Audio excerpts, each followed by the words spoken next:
Many viewers ask me why I use the phrase peaceful protest in my reporting when there are nightly clashes, people arrested, and sometimes badly hurt. It's because I see both ends in one night. There are many examples of unity, from an organized NAACP event to powerful speakers leading chants about the Black Lives Matter movement.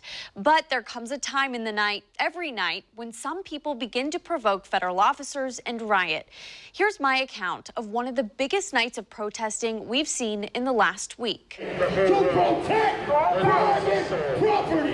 Thousands of people crowded 2 city blocks in downtown Portland Friday night, the largest and most energized crowd we've seen since this most recent wave of federal officers went on patrol in Portland. Many are here to support the Black Lives Matter movement. The now nationally known Wall of Moms, front and center facing the Justice Center, and we saw the addition of newly formed groups in the crowd. There were teachers, lawyers dressed in suits, a wall of vets led by Navy veteran Chris David, who was beaten by federal officers last weekend, and healthcare workers wearing scrubs. If I did pick up the COVID-19, I didn't want to bring it out into the community or vice versa and bring it into the hospital, but this has escalated into an unimaginable level of tyranny. But there is also consistently a group of rioters who gather near the barrier surrounding the federal courthouse to provoke officers. Well, things in the last few moments have changed. We just saw a few big fireworks go off right in front of the federal courthouse, and the fence. There you see another one. The fence was being shaken by protesters there.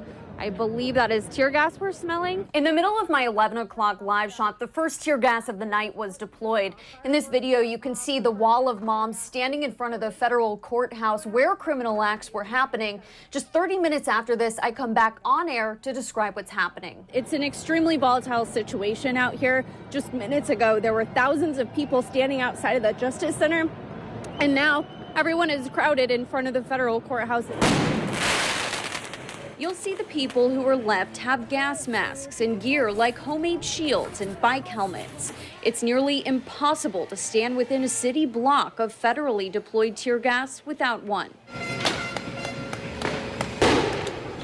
Throughout the night, I saw aggressive tactics used by federal officers on people, taunting them with homemade shields, high-strength lasers, fireworks, and leaf blowers, used not only to blast gas back at officers, but also to drown out the sound of federal warnings. This is the Federal Protective Service. This has been declared an unlawful assembly. And when multiple rounds of tear gas canisters were deployed at rioters, here you see near our crew, they'd just as quickly be thrown back by rioters over the barrier. We've also seen who we believe are members of Antifa in the crowd. Here's a video I captured Thursday night. People in all black clothing are trying to bring the fence down. One person, as you can see right there, is sawing the fence. After this, I was followed and then grabbed from behind from a member of this group who told me I cannot document their actions anymore. Can you stop recording people?